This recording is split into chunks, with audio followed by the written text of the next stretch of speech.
and welcome to the Water Cooler Lounge, a place where we take a rest from work and talk about the films we love. This week, Lars and the Real Girl. It's a story of a painfully awkward recluse who lives in the apartment garage of his childhood home. He's doing his best to isolate himself from the community he grew up in, as well as from his brother and his sister-in-law who actually live in the main house. Lars, frustrated by everyone's attempts to engage him socially, defends himself by finding the perfect companion. He develops a delusional relationship with a life-size silicone doll that he found on the internet called Bianca. Where's your girlfriend? I don't have one. Are you gay? No. Give this to somebody nice.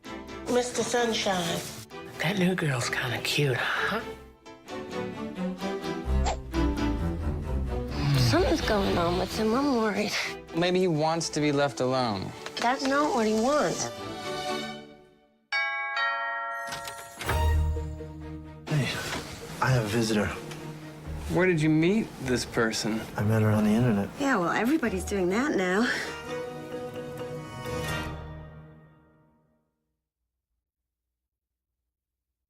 You know, Bianca's a missionary. My little brother is crazy, right? I mean, he's crazy. If I may, he appears to have a delusion. What the hell is he doing with a delusion? She loves kids. Fantastic. When will it be over? When he doesn't need it anymore. We gotta fix him. Can you fix him? Bianca's in town for a reason. This isn't necessarily a bad thing. How can we help? Go along with it. Are you not gonna go to work today, Gus? I don't feel good. Well, Bianca could help you. You know, she has nurses training. That's right, Bianca is actually a sex doll. And it will be only logical to predict that you've walked in on a cheesy, tacky, dark comedy and prepare yourself for many cringeworthy moments. Yet, outstanding writing by Nancy Oliver, brilliant directing by Craig Gillespie, and flawless performances by a brilliant cast who chose to play these roles in a dramatic way rather than in a comedic sense. This transforms this film from a certain train wreck into a beautiful work of art. Nancy Oliver, famous for writing in the TV series 6 Feet Under and later True Blood, made her feature film debut with this screenplay and was rewarded with a swag of nominations honouring her for this amazing script, including one from the Academy. Lars was director Craig Gillespie's second feature film. His first was a serious lesson in dark comedy for him. Gillespie worked for 15 years as a commercial director, 30-second commercials. He won many awards for his brilliant commercials known for their dark humour. However, Gillespie discovered that what works in a 30-second short doesn't necessarily translate very well into a feature-length film. His first feature-length film, Mr. Woodcock, with Billy Bob Thornton, was a flop. It was shown to screen test audiences and they hated it. Gillespie respectfully resigned from the role of director and was taken over by another director who reshot many scenes. It seems Mr. Gillespie learnt a lot from that experience and gained an understanding into the creative tension that is required for a feature film, and boy did he nail it. Standing ovation at his first test screening audience, which was the Toronto Film Festival, and nominated by Chicago Film Critics Association as the most promising director. Great writing, great directing, but this film is brought to a whole new level by an outstanding cast. Ryan Gosling has gone against type to play Lars Lindstrom.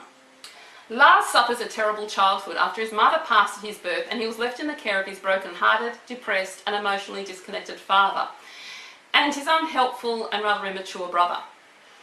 Gosling immediately engages the audiences with his endearing yet not condescending portrayal of Lars, who begins to manifest his trauma through a behaviour dysfunction not unlike schizoid personality disorder. Lars' fear of touch and affection means his relationship with Bianca is purely platonic. Paul Schrader plays Gus, Lars' only brother who lives in the main house. Gus reacts negatively to Lars' manifestation, initially refusing to accept the delusion. At first, this appears to be a stereotypical male response, but as his character evolves, we actually see that Gus feels tremendous guilt and responsibility for Lars' mental state. His response appears to be a defence mechanism to his own guilt for abandoning Lars and leaving him in an abusive environment. Gus eventually accepts his responsibility in helping Lars to heal. Emily Mortimer plays Lars' ever-nurturing sister-in-law Karen, whose pregnancy proves to be a trigger for Lars.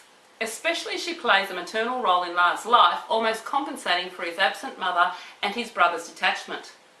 Because Lars and Bianca are religious, and because Lars has an issue with intimacy and touch, Karen invites Bianca to stay in the main house and become her primary carer.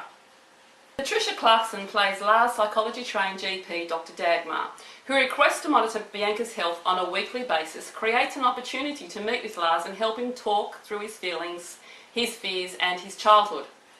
Dr. Dagmar convinces Lars' family and the community to accept Bianca and play along with the delusion, advising that Bianca is here for a reason.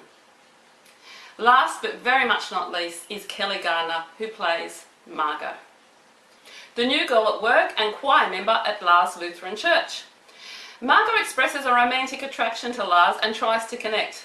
It's obvious that Lars is also attracted to Margot, but in his world, love seems to be either taken from him, detached from him, or completely abandon him.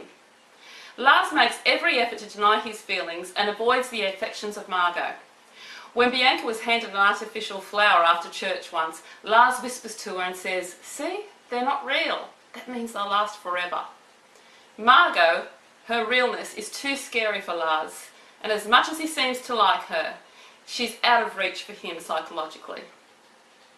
Lars was well received by the critics, yet received some criticism for its altruistically and seemingly unrealistic presentation of the community that embraced Bianca and treated her just as Lars did.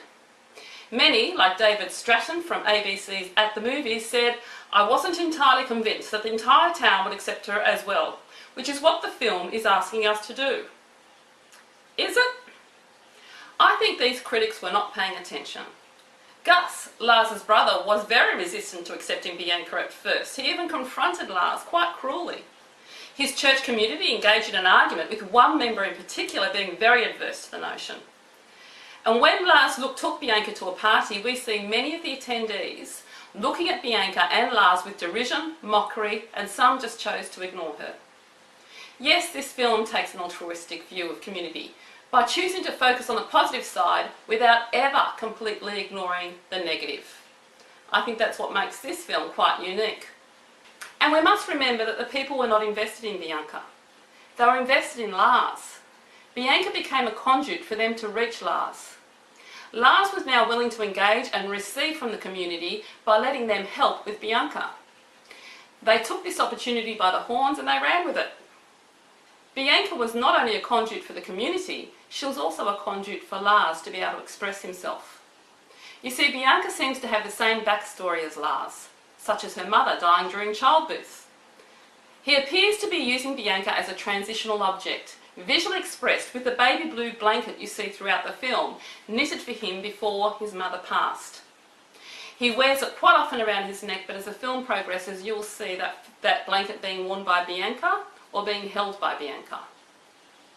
Lars, who never raised his voice, never complained, found his voice in Bianca. It turns out that Bianca's a yeller, and Lars seems to appreciate that. Makes you wonder if he's been screaming on the inside for a long time. Over time, a transition happens where he is able to raise his own voice and express his own discontent using his own words. This creates a catalyst moment in the film. Let's have a look. My girlfriend and I shouldn't have to check a schedule to see her. You okay? How would she feel if I just left her? If I just abandoned her like this? Wait, she didn't abandon you. She'll be back. How do I know that? Huh? People do whatever they want. They don't care.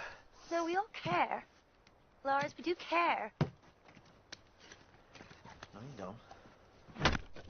That is just not true. God! Every person in this town bends over backwards to make Bianca feel at home. Why do you think she has so many places to go and so much to do? Huh? Huh? Because of you! Because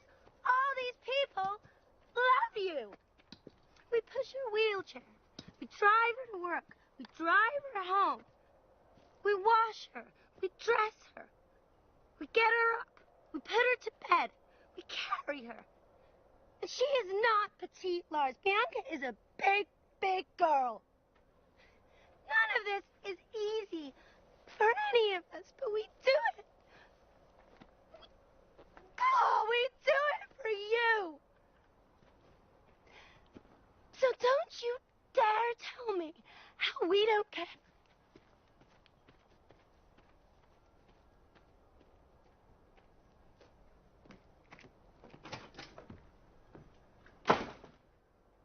As you can see, the light goes on for Lars. He is shaken to the core, as the camera work suggests. He is loved. People don't want to abandon him. They've never wanted to ignore him. This followed by a conversation with his brother, where his brother apologises for abandoning him. This becomes a catalyst moment also, and the two confrontations create an alchemy that empowers Lars to take brave steps towards socialisation, especially towards Margot. You've crossed the line. Well, you kept swiping my action I figure. hide them. I don't hang them. Well, whatever, Margot. You're too old for that thing anyway, okay? Take off the noose. No. Take it off. Face it, Margot. The bear is dead, okay? Burn on you.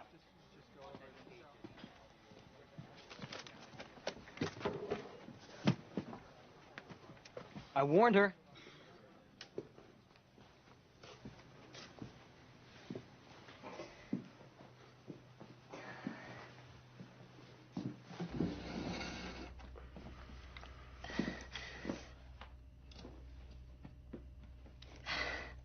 You see here that the writer so gently points out that we all form affections for inanimate objects and often project through them. His co-worker through his superhero figurines, Margot through a cute little teddy. This is not the only time the writer points this out. We see it again in the next scene, but on a much more subtle level. We see the scene where Karen and Gus approach the church and ask them to please support Lars's delusion. Don't want anything to do with her. She's a golden calf. We all know what happened with that. Well, he's not worshiping her. They're just dating. These young people have no willpower. He's sick, all right? He's sick. I guess we were just hoping if we came to you, you could help, just pave the way a little. If you could just try to understand. It's... He is a I nice just man. can try. What am I supposed to I don't even know why we're here. This is... Oh, for heaven's sake, what's the big deal? Sally, your cousin puts dresses on his cats. Hazel, your nephew gave all his money to a UFO club. And Arnie, everybody knows your first wife was a klepto. She wasn't. Then why is she buried in a pair of my earrings? Yeah. Now, that's enough. These things happen. Lars is a good boy. You can depend on me. Thanks, Mrs. Greener. Well, he's not bringing her to church now, is he, Reverend Bach? Well, the question is, as always, what would Jesus do?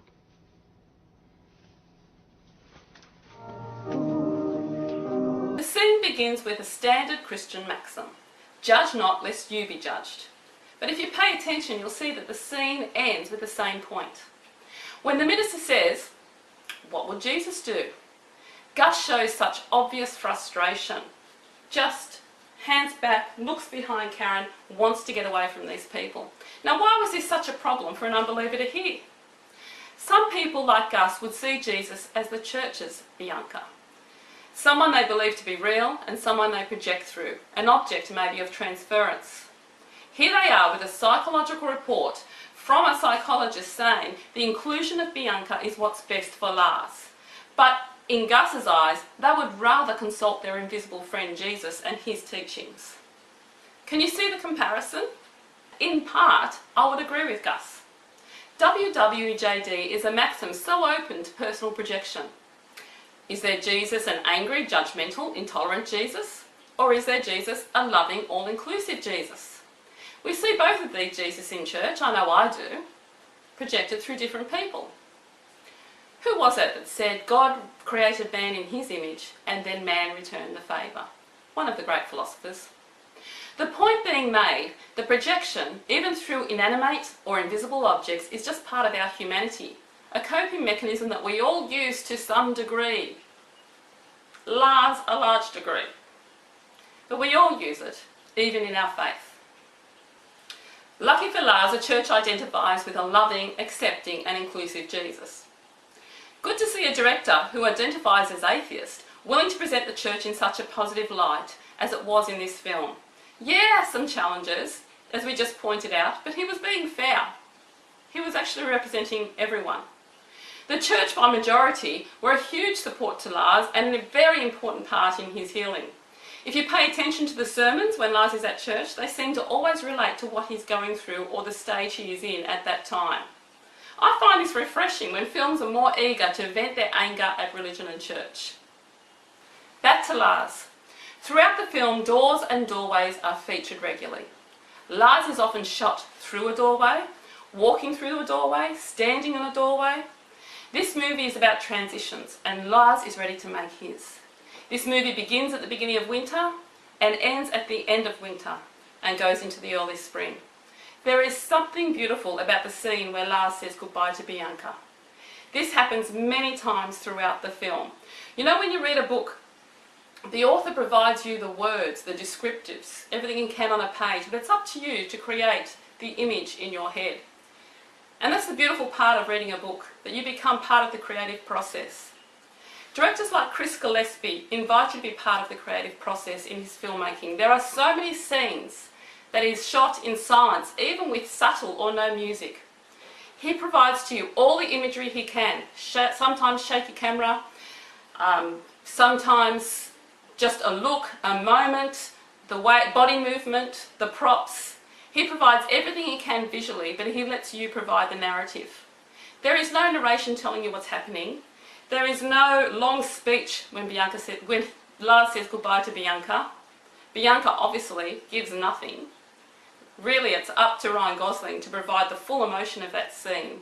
Yet no words are spoken, and it's a hugely impacting scene. It happens over and over again in the film, those long bits of silence where you watch and you pay attention and you provide the narrative.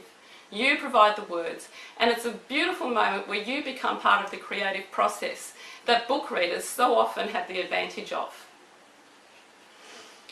As people of faith, we have so much to learn from this film. One big takeaway is that help doesn't always come in the package we would like it to. I remember people who were very oppressed and very desperate and very much in need of a saviour. And when he came, they couldn't recognise him. They didn't like the package he came in. He wasn't what they expected. And let me start big time. I know the scriptures say, "Behold, I do a new thing. Please be aware of it." Bianca is certainly out of the box. I know that's literal, but she's way out of the box. Let's face it, when we first saw the premise of the film, you thought I would not watch this film. Yet the film ended up being beautiful. Be very careful what God brings into your life. Be very careful of the package it comes in, because it may actually give you new life if you just remain open. Thanks for coming to my lounge, and see you next time.